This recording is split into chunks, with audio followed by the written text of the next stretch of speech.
Top quality और consistent performance के लिए सिर्फ सिल्वर पंप नाम याद रखना।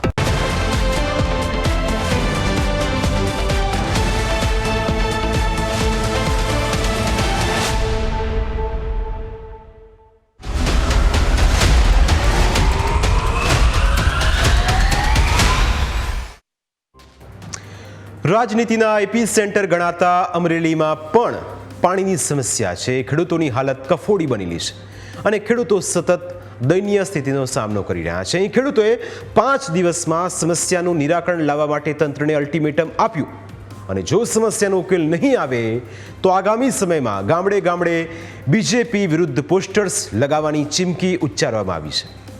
રાજુલા તાલુકાના ધારેશ્વર ગામ પાસે ખેડૂતો વિરોધ ઉપર ઉતરી આવ્યા।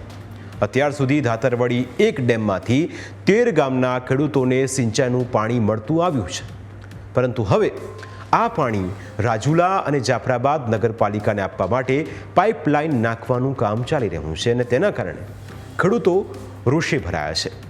ખેડૂતોનો આક્ષેપ છે કે તેમના હકનું પાણી છીનવવા માટે ષડયંત્ર રચવામાં આવ્યું છે।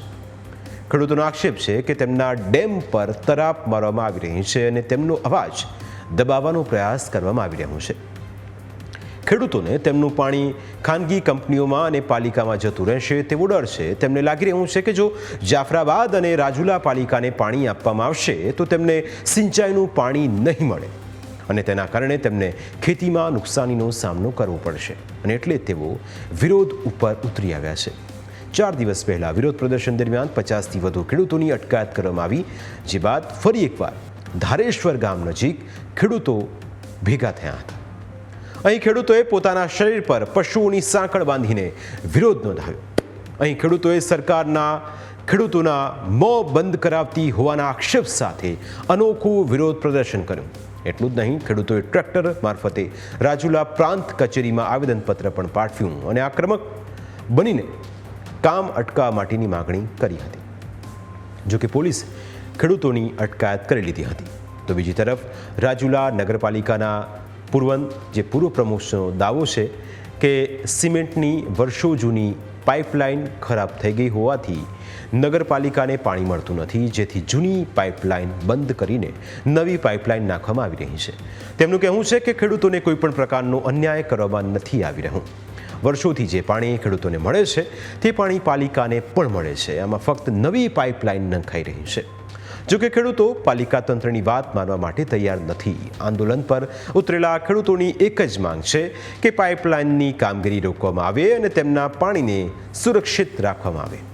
ખેડૂતોને આમ આદમી પાર્ટીનું પણ સમર્થન મળી રહ્યું છે। તેવામાં ખેડૂતોએ ચીમકી ઉચ્ચારી છે કે જો તેમના પાણીને પાલિકામાં જતું રોકવામાં નહીં આવે તો આગામી સમયમાં જે ચૂંટણી આવશે તેમાં તેઓ ગામડે ગામડે જઈને સત્તાધારી પક્ષનો વિરોધ કરશે। આખા પ્રકરણમાં હવે ખેડૂતો સાચા કે પાલિકા સાચી તે પણ એક સૌથી મોટો સવાલ છે, પરંતુ જો ખેડૂતો સાચા હોય તો તેમને ન્યાય મળવો જોઈએ। ખાનગી કંપનીઓને પાણી આપવાની ખેડૂતોની વાત સાચી હોય તો આવું ન થવું જોઈએ। પ્રાઇમ 9માં સમય થયું છે અત્યારે બસ આટલું જ। ફરી મળીશું એક નવા મુદ્દાઓ સાથે। ત્યાં સુધી રજા આપશો। નમસ્કાર।